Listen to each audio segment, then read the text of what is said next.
본문의 생명의 말씀 시편 1편 1절에서 6절 말씀입니다. 저희 다 같이 합독하시겠습니다. 복 있는 사람은 악인들의 꾀를 따르지 아니하며 죄인들의 길에 서지 아니하며 오만한 자들의 자리에 앉지 아니하고 오직 여호와의 율법을 즐거워하여 그의 율법을 주야로 묵상하는도다. 그는 시냇가에 심은 나무가 철을 따라 열매를 맺으며 그 잎사귀가 마르지 아니함 같으니 그가 하는 모든 일이 다 형통하리로다. 악인들은 그렇지 아니하며 오직 바람에 나는 겨와 같도다. 그러므로 악인들은 심판을 견디지 못하며 죄인들이 의인들의 모임에 들지 못하리로다. 무릇 의인들의 길은 여호와께서 인정하시나 악인들의 길은 망하리로다. 아멘. 우리가 시편 1편은 우리가 너무나 잘 알고 있는 말씀입니다. 오늘 다시 우리가 시편을 말씀 나눌 때 정말 옛 선조들이 믿음의 아름다운 선조들을 불렀던 그 아름다운 고백과 기도가 우리의 노래가 되고 우리의 고백이 되어서 우리 삶 속에도 주의 귀한 축복의 열매가 가득 넘치는 우리 성도님 되시길 예수님의 이름으로 축복합니다. 우리가 시편을 시작할 때 반드시 기억할 것이 시편 1편과 시편 2편, 오늘 우리는 1편을 살펴봤는데 시편 1편과 시편 2편은 시편 150편을 문을 쫙 여는 출입문에 해당합니다. 우리가 책을 읽을 때 가장 중요한 것이 서론입니다. 맨 앞에 목차. 책을 읽을 때 이 책이 어떻게 쓰여졌고 어떤 내용을 다루고 있는지 그 서론만 읽어보고 목차만 읽어보면 이 책이 어떠한 내용으로 다루어질 것이다 라는 것을 알 수 있습니다. 이제 꼭 책이 아니라 우리 성도님들께서는 잘 보시지 않지만 드라마를 말할 때도 드라마도 처음 시작 5분이 중요합니다. 그 5분 안에 그 시청자의 마음을 사로잡아야지 나머지 30분, 40분을 볼 수 있어서 처음 5분을 가장 중요하게 여깁니다. 그와 같이 시편 1편과 2편은 시편 150편의 서론, 그러면 출입문에 해당하는데 그 출입문을 해당할 때 우리 성경책을 펴놓고 있으면 시편 1편 1절이 이렇게 시작합니다. 복 있는 사람은 1편만 놓고 보면은 맨 마지막에 악인은 망하리로다. 복 있는 사람은 복 받고 악인은 망한다. 이렇게 대조를 하고 있는데 1편과 2편이 같은 서론이라고 우리가 바라볼 때 1편은 복 있는 사람은 하면서 하나님께 이런 사람은 복 받습니다 라고 말하면서 2편 마지막 절은 여호와께 피하는 모든 사람은 다 복이 있도다. 시편 1편의 큰 내용이 무엇입니까? 복 있는 사람은 이런 사람입니다. 그러면 우리는 여호와께 피하는 사람이 됩시다. 여호와께 피하는 사람은 다 복된 사람인 줄 믿습니다. C.S. 루이스 제가 한번 설교 때 말씀드렸는데 영국의 20세기 최고의 그런 신학자 중 한 사람입니다. 근데 그 C.S. 루이스가 믿음이 연약할 때 우리 성도님들 말고 처음 교회를 다니고 신앙생활을 본격적으로 시작하려고 할 때 시편에 대해서 연구하고 싶어서 시편에 이게 영국 사람들은 기독교 국가여서 그들은 학생 때 시편 1편부터 150편까지 외우는 그런 노래가 있다고 합니다. 우리나라는 나라를 빛낸 100명의 위인들 해가지고 어린아이들이 4절 5절까지 막 외우잖아요.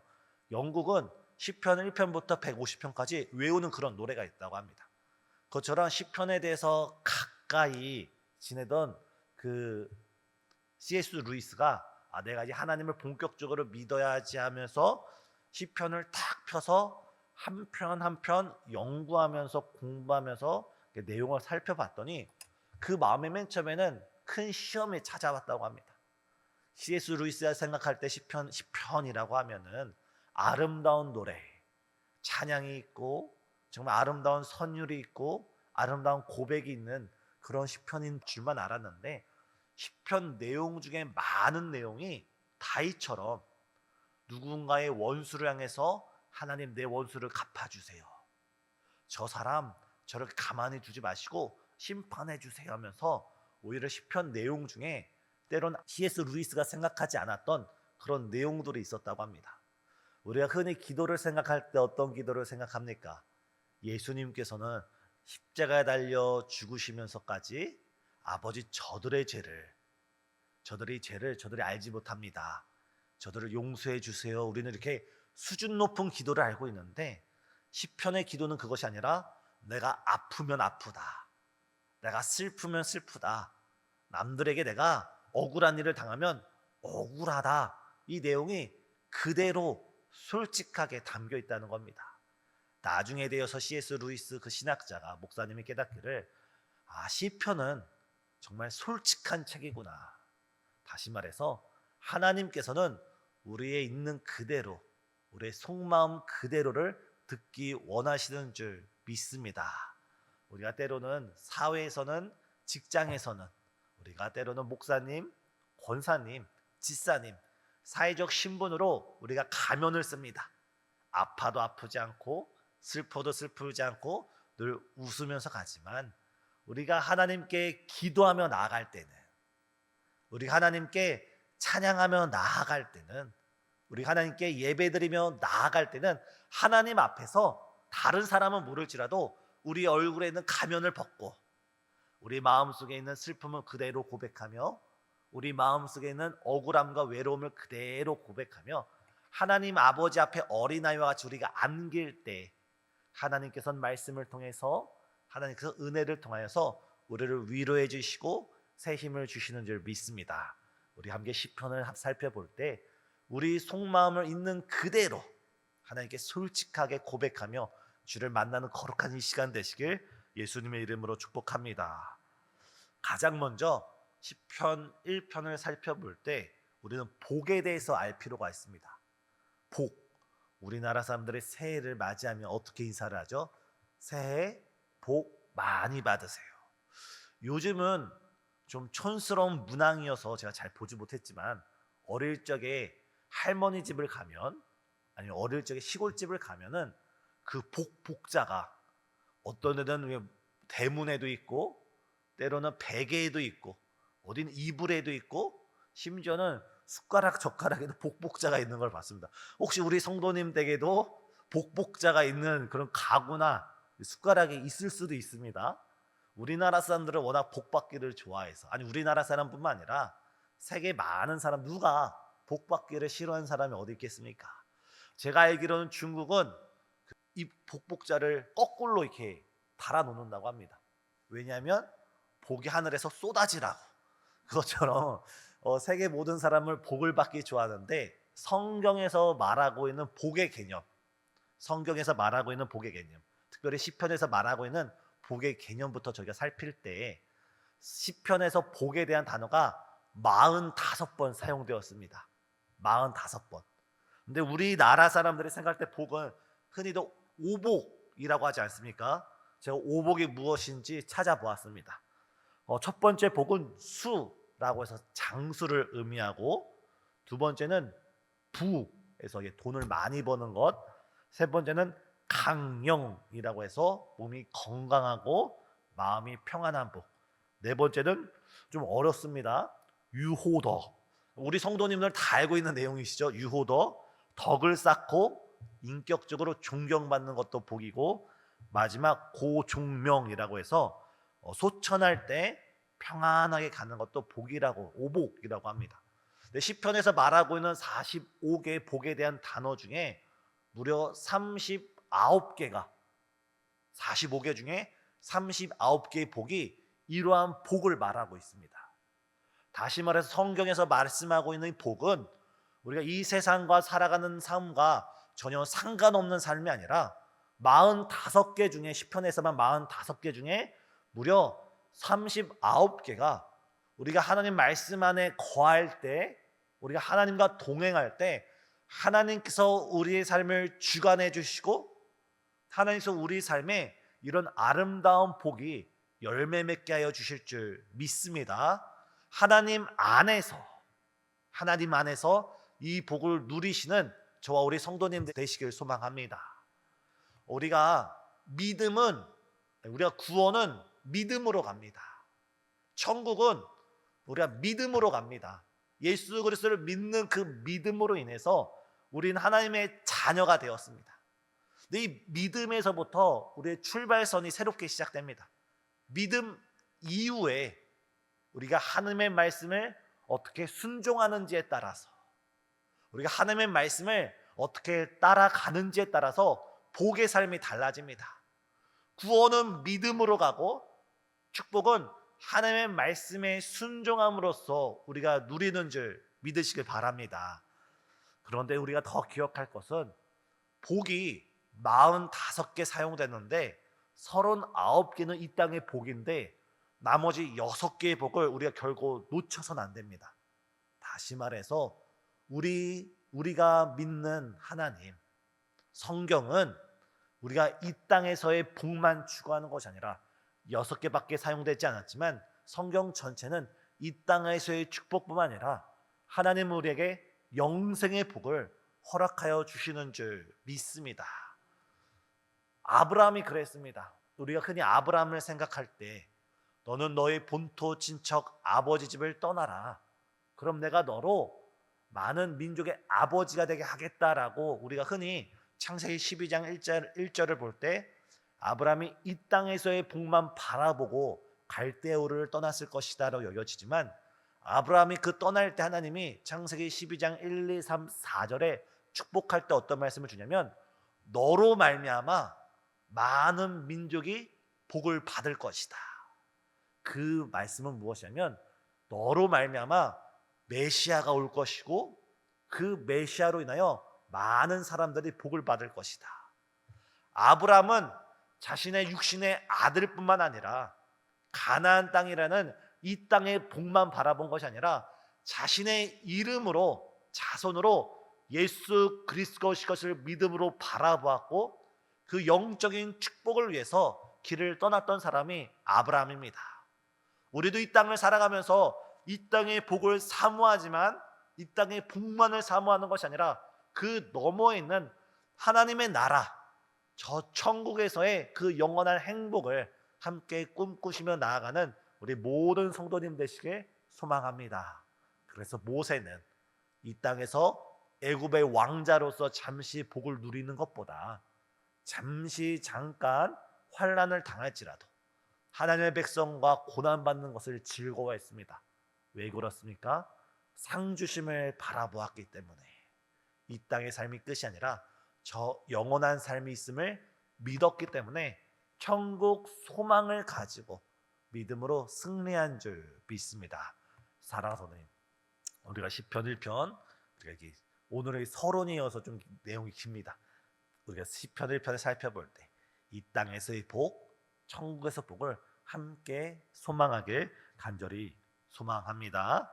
그리고 저희 1절 다 같이 읽겠습니다. 시작. 복 있는 사람은 악인들의 꾀를 따르지 아니하며 죄인들의 길에 서지 아니하며 오만한 자들의 자리에 앉지 아니하고. 저는 항상 시편 1편을 읽을 때마다 이런 질문이 있었습니다. 복 있는 사람은 이러한 사람입니다 하면서 설명해 가고 예화가 들고 그렇죠 하면 되는데 시작부터 복 있는 사람은 이라 하면서 이렇지 않습니다. 설명을 부정을 사용합니다. 복 있는 사람은 어떤 사람이라고 합니까? 악인들의 꾀를 따르지 않는 사람, 죄인들의 길에 서지 않는 사람, 더 나아가 오만한 자들의 자리에 앉지 않는 사람, 모모하지 않는 사람. 다시 말해서 복 있는 사람의 가장 첫 번째는 무엇이냐면 우리의 삶이 세상과 구별되는 사람이라는 겁니다. 우리의 삶이 세상 사람들이 다 가는 길, 세상 사람들이 다 하는 그 행동을 하는 사람이 아니라 세상이 하는 그 길을 따르지 않는 사람, 그 길에 서지 않는 사람, 구별된 사람이 바로 복 있는 사람인 줄 믿습니다. 근데 이 세 가지 행동을 볼 때 우리는 한 가지 특징을 발견할 수가 있습니다. 그것은 무엇이냐면 점점점 죄가 더 심해지고 중해진다는 것입니다. 처음에는 악인들을 만나서 악인들의 꾀를 따라가던 수준에 되다가 나중에 따르지 않고 그 죄의 자리에 서게 됩니다. 나중에 서 있는 것이 아니라 그 자리에 그냥 주저앉아서 죄된 삶을 살아갑니다. 이를 놓고 마틴 로이드 존스 목사님은 죄는 한순간에 깊은 데로 빠지는 것이 아니라 점진적으로 천천히 우리를 붙잡아 끌고 간다라고 말을 하고 있습니다. 다시 말해서 사단은 우리를 한순간에 넘어뜨리려 하는 것이 아니라 우리 삶에 작은 틈을 내고 작은 빈틈을 만들어서 그 빈틈을 통해서 우리를 넘어뜨리려 하는 것이 사단의 계략이라고 합니다.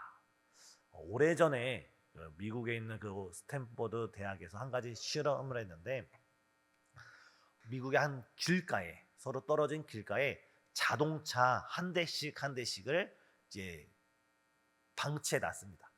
한쪽의 자동차는 그냥 깔끔한 상태로 그저 놨고, 다른 자동차는 일부러 창문 하나를 약간 금이 가서 깨트렸습니다.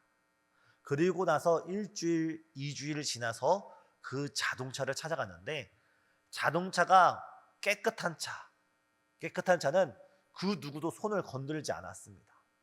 그런데 자동차의 창문이 좀 금이 가서 깨진 창문이 있는 그 자동차는 일주일이 지나고 2주일을 지나니까 사람들이 그 자동차의 나머지 창문도 다 깨버리고, 우리나라 사람은 그렇지 않겠지만 미국에 있는 사람들이 그 자동차에 있는 창문을 다 깨뜨리고 그 자동차를 다 뒤져서 핸들도 띄어가고 타이어도 띄어가고 정말 그 차가 폐차와 다름없도록 다 망가졌다고 합니다. 무엇이냐면 우리의 작은 틈이 보여질 때 그 틈을 통해서 더 큰 사람들이 마음 심리가 완벽 깨끗한 차는 건드리지도 않지만 작은 틈이 있으면 그 틈을 통해서 계속 그 차를 망가뜨린다는 것이 사람의 심리라고 합니다. 우리 삶이 하나님 앞에서 온전하다면 우리는 흔들리지 않습니다. 우리 삶 가운데 작은 창이 깨지는 그 순간, 그것이 작은 깨짐이지만 그로 인해서 나중에는 자동차 전체가 폐차에 이르는 그런 위험에 이를 수 있다는 것입니다. 사랑하는 성도님, 우리 삶에 죄의 작은 유혹을 이기시고 죄의 작은 유혹을 거절하시는 우리 성도님 되시길 간절히 소망합니다. 다시 1편으로 돌아갔을 때, 악인들을 만나게 됐을 때 악인들이 부정적인 이야기를 합니다. 수근수근 됩니다. 우리 수요 예배 가지 말고 우리 카페로 가자. 우리 수요 예배 가지 말고 우리 놀러 가자. 맨 처음에 이야기를 들을 때 그 유혹은 우리에게 작은 유혹일 수가 있습니다. 하지만 그 악인들의 길을 따라가다 보면은 그 길에 서 있게 되고 나중에 그 자리에 앉아 있게 돼서 우리가 수요 예배를 못 나오는 그런 경우가 있습니다. 우리 삶 가운데 지금 나의 마음을 유혹하고 흔들게 하는 작은 그 사단의 속삭임을 영적으로 끼어서 거절하시고 거부하시고 주의 말씀을 사모하시는 우리 성도님 되시길 간절히 소망합니다. 두 번째입니다. 우리 2절 다 같이 읽겠습니다. 오직 여호와의 율법을 즐거워하여 그의 율법을 취하로 묵상하는 도다. 복 있는 사람은 악인들의 길을 따르지 않고 세상에 속하지 않은 사람인데, 복 있는 사람은 마치 오직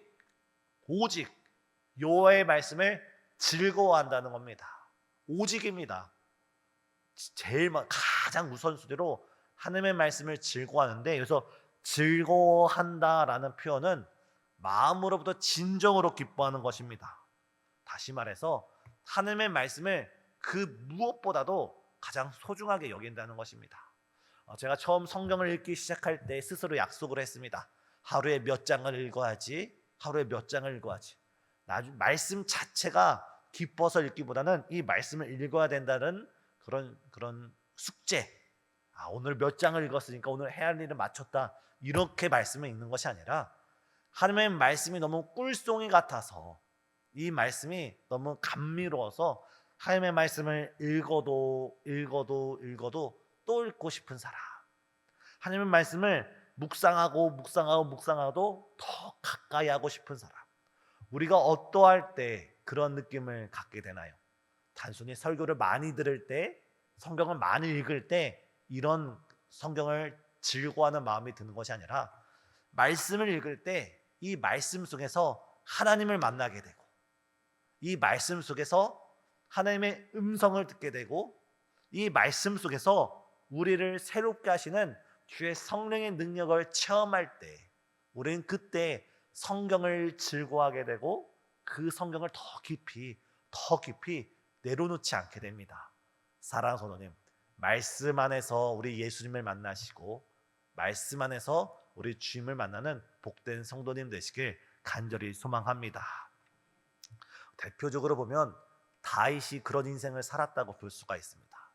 참으로 다윗이 귀한 것은, 그는 사울 왕의 낫을 피해 도망칠 때, 압살롬의 난을 피해 도망칠 때 그는 말씀을 가까이 했습니다. 인생의 가장 힘든 시간, 인생의 가장 어려운 순간에 그는 말씀을 붙들고 말씀 가운데 살아갔습니다. 그런데 다시 정말 존경스러운 것은, 그는 인생의 가장 어려운 시간에 말씀을 붙들었지만 인생의 가장 행복한 시간에, 하나님께서 가장 큰 축복을 주신 그 왕이 앉아서 태평성대를 누리는 그 순간에도 다윗은 하나님의 말씀을 가까이 하면서 하나님을 찬양했고 노래했던 사람이 다윗입니다. 흔히 어려울 때는 말씀을 붙들기 쉽습니다. 하지만 우리 삶이 평안하고 우리 삶이 형통하고 우리 삶에 어려움이 없는 그 순간일지라도 우리가 하나님의 말씀을 가까이 하는 사람이 진정한 복된 사람인 줄 믿습니다. 우리 삶이 지금 어려운 가운데 있습니까? 말씀을 통해 하나님을 만나시길 바랍니다. 말씀을 통해 우리에게 빛이 되어 주시는 주의 그 따스한 사랑을 느끼시길 바랍니다. 혹시 우리의 삶이 지금 평안하십니까? 그 평안 중에도 우리를 돌보시고 지키시는 하나님의 그 섬세하신 손길을 말씀을 통하여 누리시는 우리 성도님 되시길 간절히 소망합니다. 이렇게 복 있는 사람은 여호와의 율법을 즐거워합니다. 그리고 그 율법을 주야로 아침과 저녁으로 묵상한다라고 합니다. 이 묵상이란 단어가 동양적인 뜻에선 옳지 않지만 이 시편에서는 읊조린다라는 표현으로 사용됩니다. 다시 말해서 소가 한번 여물을 먹었을 때 6번 씹듯이 하나님의 말씀을 우리 한번 마음에 품는다면 그것을 소처럼 아니더라도 아침과 저녁에 이르기까지 하나님의 말씀을 계속 생각하는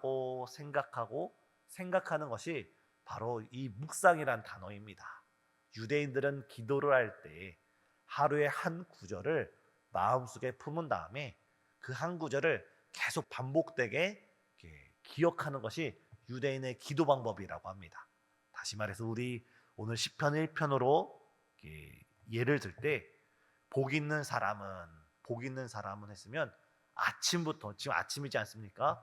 오늘 잠들기까지 걸어다니면서, 우리가 설거지를 하면서, 산책을 하면서, 우리가 청소를 하면서 계속 복 있는 사람은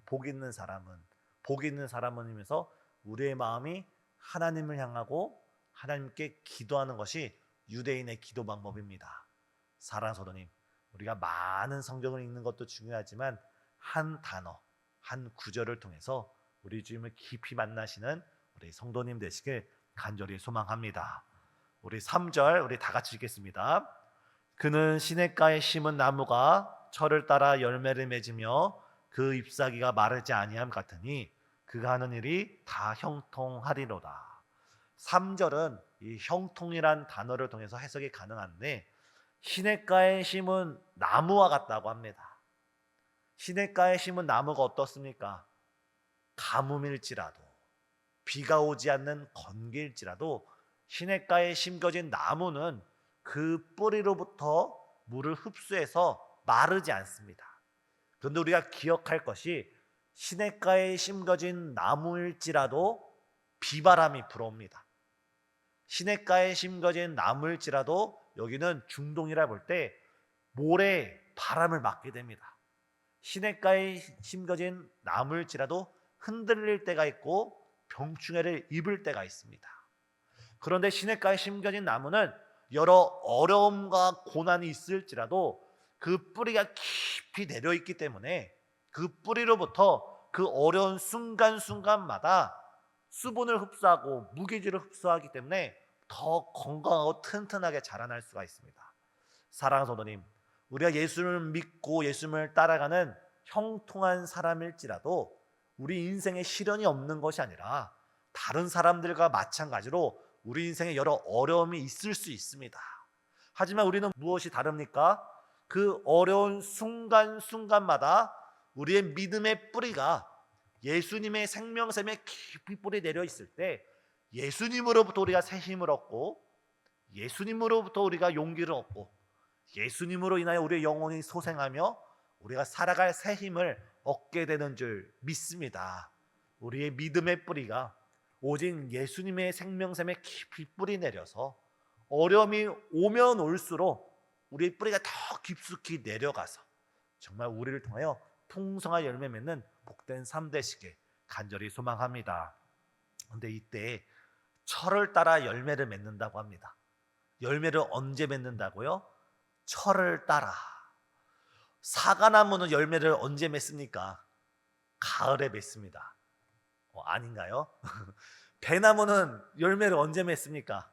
가을에 맺습니다. 딸기는 열매가 언제 맺어집니까? 봄에. 물론 요즘은 겨울 딸기가 맛있다고 하지만 봄에 맺어지는 게 딸기입니다. 그러면 수박은 언제 맺습니까? 여름에 맺습니다. 나무마다 열매 맺는 시기가 철이 다릅니다. 때로는 우리 삶에 우리가 기도를 하다 보면 우리 기도가 응답이 지연되는 경우를 볼 수가 있습니다. 오래 기도하는데도 기도의 응답이 쉽게 이루어지지 않는 순간일지라도 우리가 반드시 기억할 것, 하나님의 은혜의 때, 하나님께서 열매 맺게 하시는 그때, 그 철에 하나님께서 반드시 우리의 기도에 열매를 맺게 하여 주시는 줄 믿으시길 바랍니다. 지금 어떤 기도 제목을 가지고 이 자리에 나와 앉아 계십니까? 육신의 건강일 수도 있고 가족의 구원일 수도 있고 자녀의 삶이 될 수도 있습니다. 분명한 것은 하나님께서 철을 따라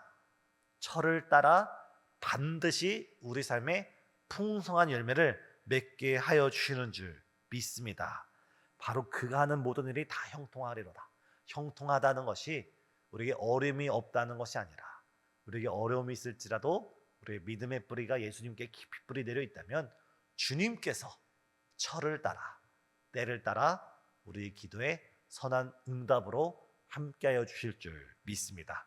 오늘 이 시간 우리의 삶이 복 있는 자의 삶이 되어서 이 땅에서의 복뿐만 아니라 영원한 천국을 사모하며 또한 무엇보다도 우리의 믿음이 예수 그리스도의 생명샘에 깊이 뿌리 내려져서 우리가 믿음으로 기도하고 믿음으로 살아갈 때 철을 따라 우리 삶에 열매 맺게 하실 우리 주님을 소망하며 붙들며 기도로 나아가시는 우리 성도님 되시길 예수님의 이름으로 축복합니다.